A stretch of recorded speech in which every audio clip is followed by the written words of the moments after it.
नमस्कार dear student. Chemistry के अंदर फिर से एक बार आप सबका स्वागत है। और हम थोड़ा सा कैटलिस्ट के बारे में पढ़ रहे थे। कैटलिस्ट की जो प्रॉपर्टी है वो सिलेक्टिविटी का एक उसका नेचर है और एक्टिविटी का एक नेचर है। सिलेक्टिविटी का नेचर हमने लास्ट वीडियो में पढ़ा है कि जैसे बोला था कि ये ऊपर दिख रहा है आपको, वैसे अगर आपके रिएक्टेंट सेम है बट कैटलिस्ट डिफरेंट है तो प्रोडक्ट बदल जाएगा। तो एक every catalyst is use for specific reaction. अब एक नया वर्ड इसके अंदर हम ऐड करने जा रहे हैं, शेप सिलेक्टिव कैटालिसिस। यस, ये वर्ड कुछ आपको अजीब सा लगेगा, शेप सिलेक्टिव ऐसा वर्ड क्यों बोला इन्होंने।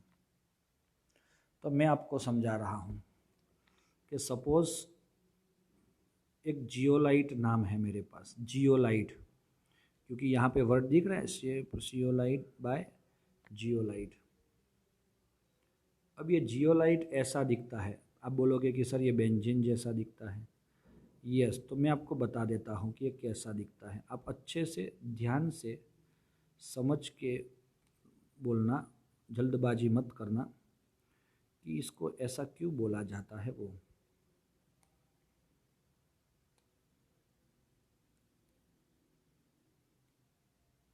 चलो दोस्तों, ये आपको कैसा लग रहा है? यस, ये आपको हनी कॉम्ब जैसा लग रहा है।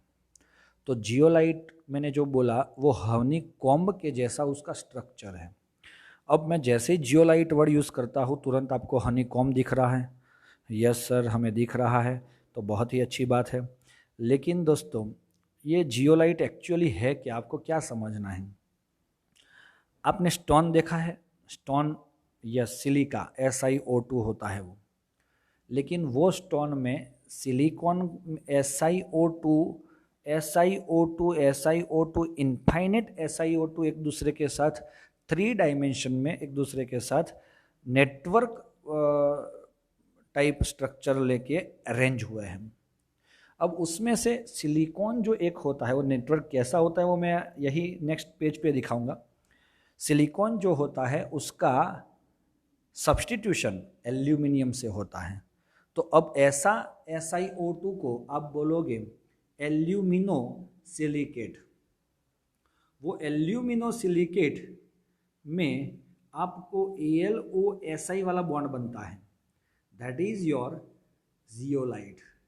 तो जियोलाइट एक स्टोन ही है, ऐसा कुछ ज़्यादा हनीकॉम्ब के और आप बोलोगे कि yes it is a living thing. No, it is not a living thing but it is a one kind of stone और स्पेसिफिक स्टोन है ये। अब इसमें फिगर कहाँ पे इतना इम्पोर्टेंस रहता है फिगर का, तो मैं आपको बताता हूँ कि भाई आपने हनीकॉम्ब की बात की है तो मैं यहाँ पे हनी ड्रॉ कर रहा हूँ।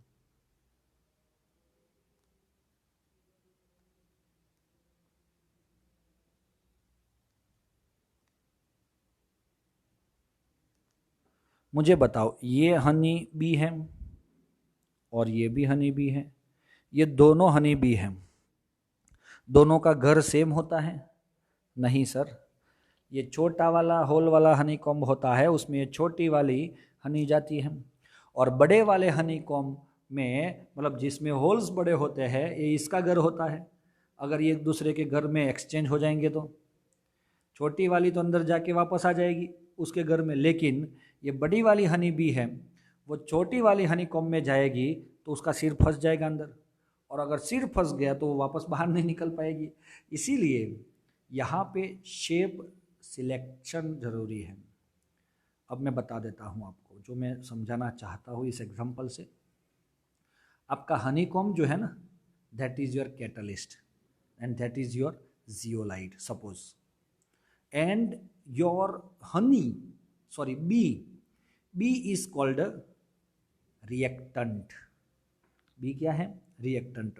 तो आपके ये जो होल्स है जियोलाइट के, उसमें आपका रिएक्टेंट अंदर जा सके उसका इसका क्या होना चाहिए? साइज होना चाहिए। दूसरा, अंदर जाके कुछ रिएक्शन करेगा और रिएक्शन करने के बाद जब वो वापस बाहर आता है तब उसकी साइज बढ़ जाएगी, सपोज फूल जाएगा तो भी फंस जाएगा वो, तब जाके उसकी साइज दोनों तरफ ऐसी होनी चाहिए कि वो अंदर जाके बाहर आ सके।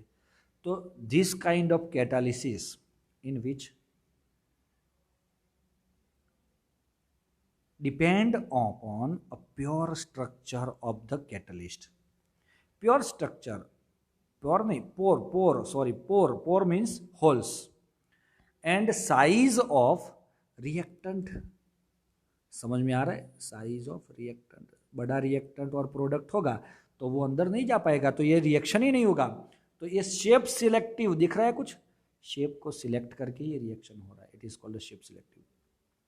Zeolite are good shape selective catalyst. Are बोला तो एक जियोलाइट होता है कि ऐसे बहुत सारे आपके कितने एल्यूमिनियम ने कितने सिलिकॉन का सब्सटीट्यूशन किया है उसके अकॉर्डिंग ये चेंज हो जाते हैं, because they honeycomb like structure, they are microporous. कैसा होता है वो?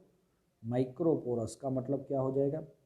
छोटे छोटे जो होल्स होते हैं, ऐसा एक इसका स्ट्रक्चर रहता है, alumino silicate with a 3 dimensional network of silicate.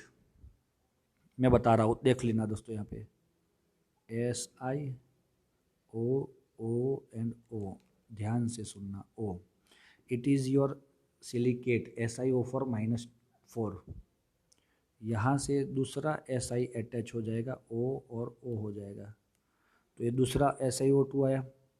तो ऐसा अगर यहाँ पे भी आएगा तो SiO and O, SiO and O, क्या बन रहा है यहाँ पे? क्या हो रहा है दोस्तों? तो ये पूरा जाल के जैसा हो गया, नेटवर्क के जैसा हो गया। अब ये सिलिकॉन जो था उसका सब्सटीट्यूशन कौन करेगा? एल्यूमिनियम।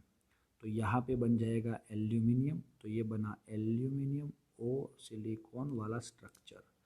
तो ये आपको समझ में आ रहा है? तो यहाँ पे लिखा है, देखो, silicate in which some silicon atom are replaced by aluminum atom giving AlOSi framework.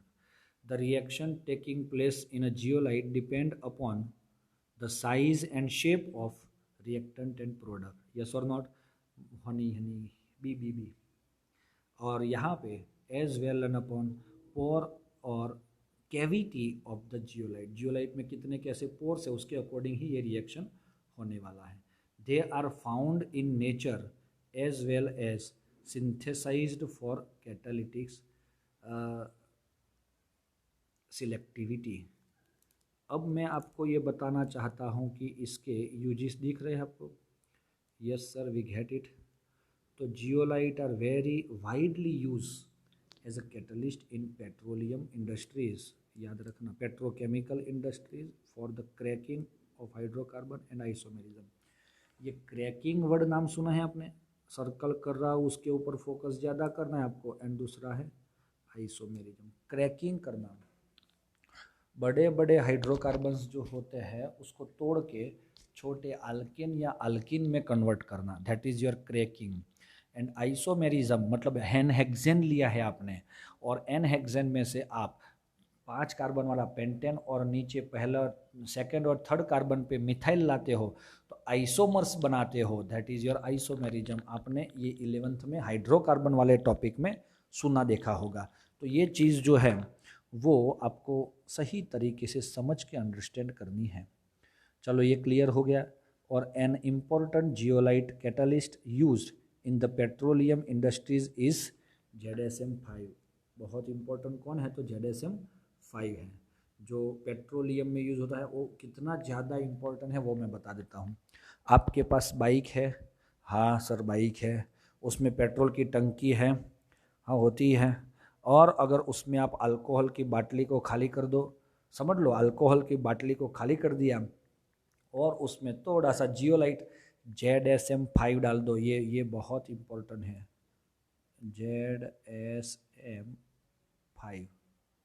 ZSM5 थोड़ा सा डाल दो तो ये क्या बन जाएगा? तो ये आपका बन जाता है दोस्तों, थोड़ा बहुत करके एक तरह से पेट्रोल। तो डिहाइड्रेशन करके your alcohol is convert into petrol, it is called a gasoline also. Another word is gasoline. Petrol means gasoline. तो this kind of uses बहुत IM इम्पोर्टेंट रहेगा यूजेस आपके, तो ये भी आप निगलेक्ट मत करना। समझ रहे हो कि नहीं? तो ये जियोलाइट है, उसका स्ट्रक्चर देख लिया आगे, अब उसके यूजेस भी हो गए। क्लियर है ना? यस। इसके बाद वाला टॉपिक जो है एज अ कैटलिस्ट कैसे होते हैं वो हम नेक्स्ट वीडियो में देखेंगे, एंजाइम्स। थैंक यू दोस्तों।